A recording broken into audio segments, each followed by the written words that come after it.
Olá, bom dia, boa tarde, boa noite.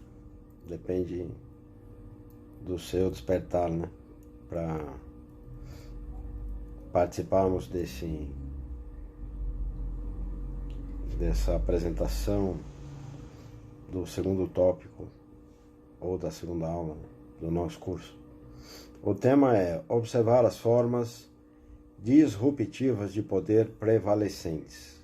Onde? No século XXI.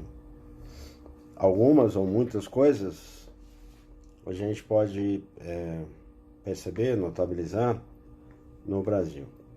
Outras ficam como analogia, como metáforas.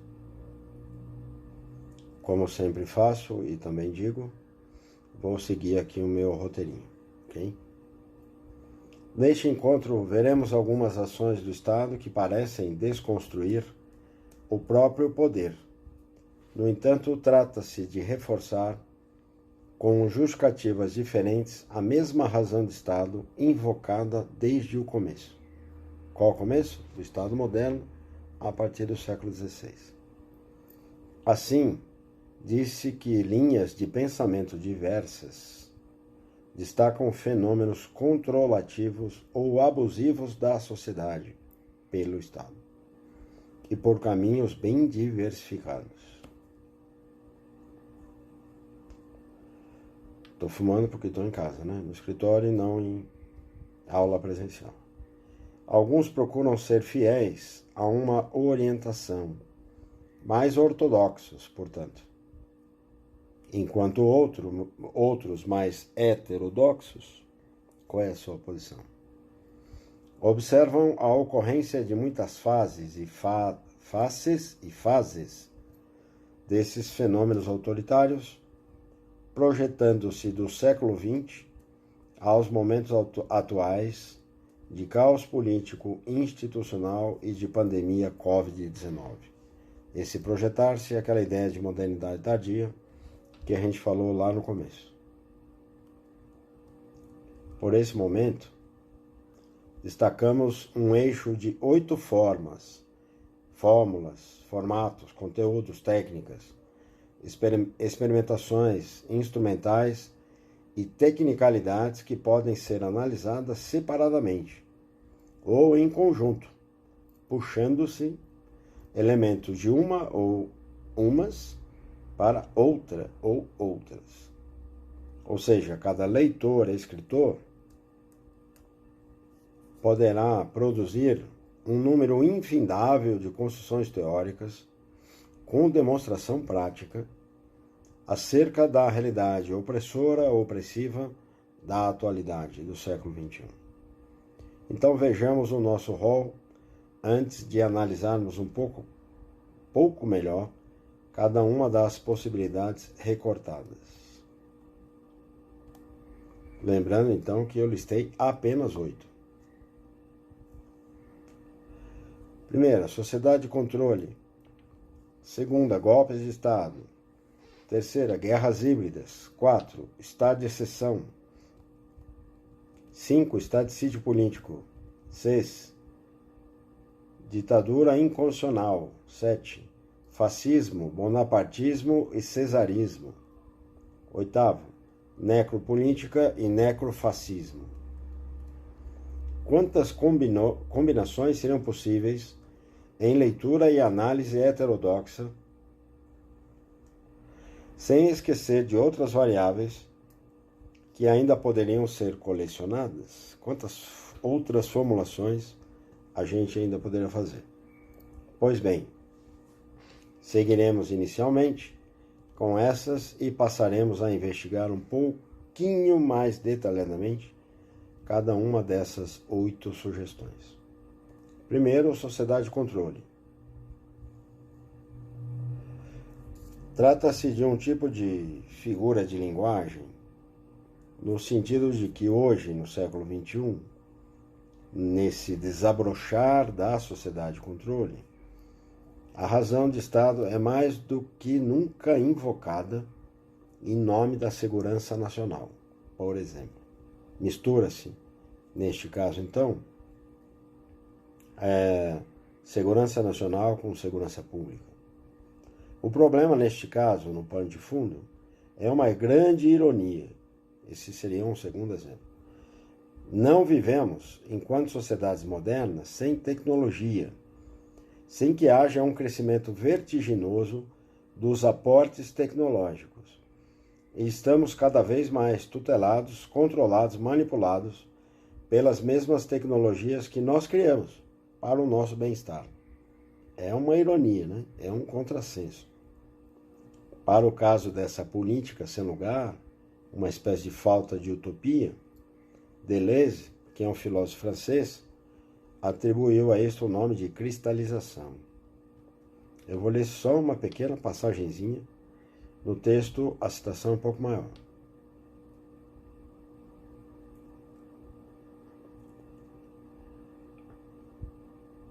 O atual e o virtual coexistem e entram num estreito circuito que nos conduz constantemente de um a outro, mas não é mais uma atualização, é uma cristalização, de cristal mesmo, né?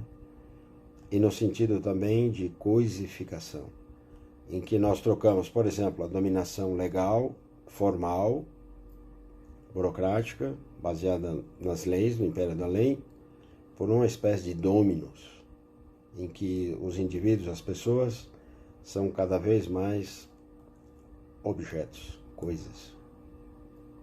2. Golpe de Estado. Inicialmente, podemos destacar que há golpes tradicionais, quando os militares e os tanques de guerra ocupam as vias públicas, por exemplo, como vimos em 64. No entanto, no século XXI, temos visto a tomada de poder com o uso, manuseio, de constituições e dos seus guardiões, via de regra, portanto, com amplo apoio do Poder Judiciário. É um golpe de Estado, mas os tanques não são tão presentes. Tivemos isso em 2016 no Brasil, chamado de impeachment. Mas antes de nós, também observamos isso em Honduras, no Paraguai, e depois de nós, vimos de novo acontecer na Bolívia, de Evo Morales. Em 2016, o nosso golpe contou com a proteção do Congresso Nacional, contou com a desinformação trazida pela grande mídia e esteve desde sempre tutelado pelo Poder Judiciário. Terceiro, guerras híbridas. Antigamente, dava-se a isso o nome de guerras irregulares ou guerras assimétricas de rua, e aqui também se aplicava como um certo apelido para a guerra civil, e que viesse sempre ou seguida de um grande estímulo de desobediência civil. Entretanto, no século, desobediência civil, que é simplesmente não cumprir as leis, né? Entretanto, no século XXI, sobretudo nos países Balcãs, passamos a notar uma variação de inúmeras formas de se buscar a desestabilização do poder. Vimos, de certo modo, como movimentos populares legítimos, por exemplo, algumas primaveras árabes, se metamorfosearem em revoluções coloridas, aí num sentido pejorativo. Neste caso, os movimentos estudantis de 2013 no Brasil, misturando-se a extrema-direita proto-fascista com o extremismo dos Black Blocs, coroam este exemplo, esse tipo de deturpação política trazida por tais revoluções juvenis coloridas. E se nós observarmos o que aconteceu em 2013, com o exemplo oposto de 2015, que é a ocupação das escolas públicas de São Paulo pelos estudantes secundaristas, então a gente tem bem um parâmetro do que seriam aquelas revoluções juvenis coloridas de 2013, manipuladas. 4. Estado de exceção. Essa terminologia tem um leque por si só muito vasto. Desde os editais de poder ou de superpoderes de Caio Júlio César, lá na Roma Antiga, que eu mencionei lá no comecinho, para exatamente conter a guerra civil e impedir o avanço dos conquistadores externos, desde isso, até a aplicação do artigo 137 da Constituição Federal de 88, que trata exatamente sobre o estado de sítio.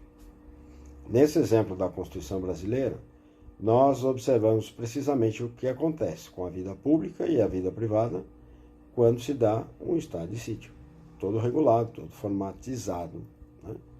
E não como os superpoderes de Júlio César, mas não deixa de ser estado de exceção.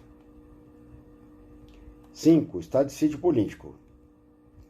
Fazemos aqui uma recriação do bonapartismo, como analisado por Marx, né, o sociólogo Karl Marx, a partir das ações de Bonaparte III na França. Em síntese, o Estado promove ou participa ativamente de um clima, de um caos, de uma turbulência, de tal ordem que acaba por justificar para a sociedade, para si, enquanto institucionalidade, que se aplique um estado de sítio. Frisamos que é um fenômeno político, criado e engajado pelo próprio poder político, ou seja, não se trata de um estado de sítio clássico ou tradicional, quando se defende a soberania de um ataque externo, por exemplo, ou do terrorismo interno, mas sim da criação de uma justificativa, de uma desculpa, para se impor uma legislação absolutamente autoritária. Daí, então, a sua motivação ser política. O Brasil vive hoje uma espécie de estado de sítio político. 6. Ditadura inconstitucional. Esse aqui foi objeto de uma pesquisa de pós-doutorado, que depois resultou num livro, e no momento certo eu mostro e a gente pode debater um pouco mais. A partir de 2016, nós denominamos de ditadura inconstitucional, uma vez que há um grande debate teórico sobre ser possível, quer dizer, juridicamente possível, haver uma ditadura constitucional. É uma longa discussão desde Carl Schmitt, um jurista alemão, mas o exemplo disso é o artigo 137 da Constituição de 88, ou seja, de uma forma de ditadura constitucional. Uma variação disto, ou dessa forma de ditadura, junto com uma espécie de estado de sítio político, nós podemos ver num filme muito interessante, muito provocativo, chamado A Batalha de Argel, mas também alguns escritos de Sartre ou de Camus, Albert Camus, né, um escritor franco-argelino. A Peste é um livro clássico e é uma obra-prima para entender o Brasil em 2020. 7. Fascismo, bonapartismo, cesarismo. Há um imenso debate nacional e internacional a fim de se diagnosticar se o que vivemos em 2020 é fascismo ou se guarda reminiscências do fenômeno criado na Europa em 1919, ou seja, o próprio fascismo. Muitos, seguindo o pensamento marxista, denominam de bonapartismo ou estado de sítio político, ou então bonapartismo soft. Quem faz uso disso é um pesquisador, um sociólogo, cientista político italiano, chamado Losurdo. E aí com destaque para a tripartição dos poderes, no sentido que não passa de uma peça figurativa. O melhor exemplo aqui provém dos Estados Unidos. É a nomeação do ministro do STF, no nosso caso, e para eles da Corte Suprema. O cesarismo deriva das práticas autocráticas de César, que nós já vimos. E o conceito foi retomado por Gramsci. Antônio Gramsci foi dirigente do Partido Comunista Italiano até ser preso por Mussolini. E na prisão, ele descreve esse cesarismo na política italiana daquela época. 8. Necropolítica ou necrofascismo. Necropolítica é uma terminologia construída entre Foucault, de Vigiar e Punir, e o Deleuze, que a gente viu lá no comecinho, basicamente. Mas diferencia-se ao suscitar que o objeto da política neoliberal, objetivo da política neoliberal e neocolonialista, é o extermínio físico de populações. O objetivo, portanto, não é somente dominar, mas sim extinguir. Daí a ocorrência de tantas práticas genocidas. Aqui vale atenção para um filme antigo, mas que muitos talvez não tenham visto, que se chama Hotel Ruanda. Há um autor muito interessante, com um livrinho sob esse título, Necropolítica, chamado Mbembe. Também estará no texto, na referência bibliográfica. Por necrofascismo, que é o que eu prefiro, entendemos brevemente a captura de instâncias de tudo que nós notabilizamos nos pontos anteriores, mais a necropolítica, mas com características acentuadas de um regime fascista, propriamente dito. Vou listar apenas algumas. Uma ideologia supremacista, negacionista, absolutista, reacionária e genocida. Preferencialmente de acordo com a lei e sob a guarida do judiciário. O necrofascismo faz valer a lei do mais forte, como diz o filósofo húngaro Mészáros. E neste caso, da lei do mais forte, trata-se do capital disruptivo, predatório e de barbárie programada, que a gente vê no Pantanal e na Amazônia, em todas as periferias do país. Pois bem, a questão permanece. O que é o Estado? Como nós podemos defini-lo no século XXI? Fica o convite.